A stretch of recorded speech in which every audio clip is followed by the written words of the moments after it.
そこで止まるであります。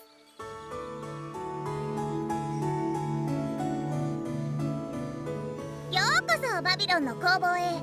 小生はここを管理する端末ハイロゼッタであります。ロゼッタとお呼びくださるとありがたくあります。工房か。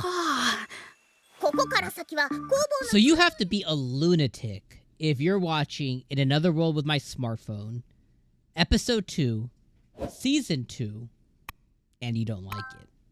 Now, the reason I started off this video that way is before I actually hopped on and started the review, I was just scrolling through some comments, and there were some people talking about, you know, how trash this anime is, etc., etc. Of course, the normal keyboard warriors. And I just found it so interesting. And it's not that these people exist. They're absolutely everywhere, right? There's people who are always trying to rain on other people's parade. And they're a bunch of liars a lot of times. They're people that are just there to make other people feel bad for watching a specific piece of media, consuming something, even if them themselves are the ones consuming it as well. And I just found it so interesting, and I think that there are some people, though, who are genuinely watching this anime who don't like it, and I just find that mind-boggling, because not only did you have to sit through 12 episodes of Season 1 in 2017, so 6 years ago, and then you showed up day and date, right, for Episode 1, Episode 2 of a brand new season of an anime you don't like you just have to be, like, insane, right? You have to be kind of like, that's loony. Like, that's loony bit. Like, that's how people, it's like, that's how you end up on the news. You guys know what I mean.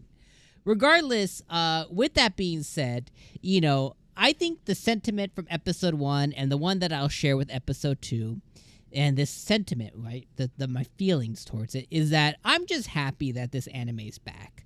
Now, at the end of the day, this is junk food anime, and junk food anime is what I've been trying to subscribe to take over this awful namestay that we have, which is trash anime. And I hate the word trash anime because you have anime like X-Arm, right? And I'm just going to put that one out there because that stands out to me the most, which you could genuinely say that's trash. It's just it's like a 4 out of 10. Like, it's like really bad. But then you have anime that's like a 6.5, 6 out of 10, maybe even like 5.5. I think like maybe like what's the other one? How Not to Summon a Demon Lord. It's like 5.8 overall on various different platforms and reviews. That one, I love How Not to Summon a Demon Lord. But that one I would put like, you know, this is junk food anime, which means like there's a high level of enjoyment, but there is a lower level of effort to maybe produce, create the anime, or maybe it's from storytelling or whatever, right? So I would definitely put Smartphone in that same category of junk food anime of like, yeah, critically, 6 out of 10, maybe 7 on a good day, maybe 8 on like a super good day, like episode-wise, you know? But like, regardless, I'm just happy that it's back, because I love this anime. And with Episode 1, you know, I'll share the same sentiment again, like I kind of restated, is the issues I had with Episode 1 is I don't know how I really feel about the animation. The new animation is a little iffy, and, you know, overall, like, we just kind of jump back into the story, and, you know, some of the quirks that were in Season 1 are just back here, which is kind of like our main character and stuff. This is a very old-school written type harem anime where, like, the main character is more allergic to females than anything else, right? So getting that out the way, we're good, let's move on. So this episode, you know, we're focused on reuniting Babylon. We're focused on finding the ruins to reunite Babylon. We in pursuit of doing that, we meet our friend Ende once again. Ende we met in Season 1 when Touya was getting the engagement rings for the girls. And originally in Season 1, I actually thought maybe he was an Isekai character. I thought that he was maybe another reincarnated or transported character as well, because he was trying to pay with a different currency. And my initial thought was like, oh, he's like Touya. And maybe Toya even had those same thoughts like we had, or maybe it was just me, But those are the thoughts I had originally when we came across a specific character in season 1.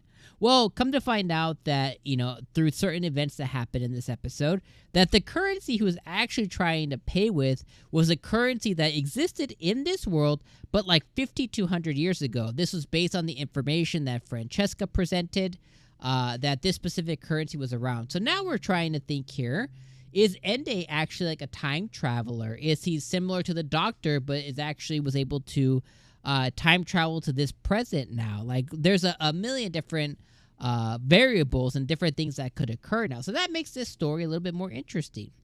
We also found out that he's in search of the Sleeping King, or the King of Phrases. And we learned that phrases are the blue things. So apparently they do have names. And they have been seeping through the cracks of the world. Apparently there is some kind of barrier. Who knows how it got there, where it came from. But there's some kind of barrier placed upon the world. And through cracks of it, people are always trying to invade. These phrases are coming through the cracks now, which is very interesting. So I hope we learn more about that. Then later on in the episode, we get to learn that the crazy doctor, before the phrases disappeared the first time, she created a Gundam. And Touya got extremely excited, like a 11-year-old seeing his first pair of oppai. He got very excited about it. So that was cool. And he found the next part of Babylon, which was the workshop, and we got to meet a new girl. Her name was Rosetta.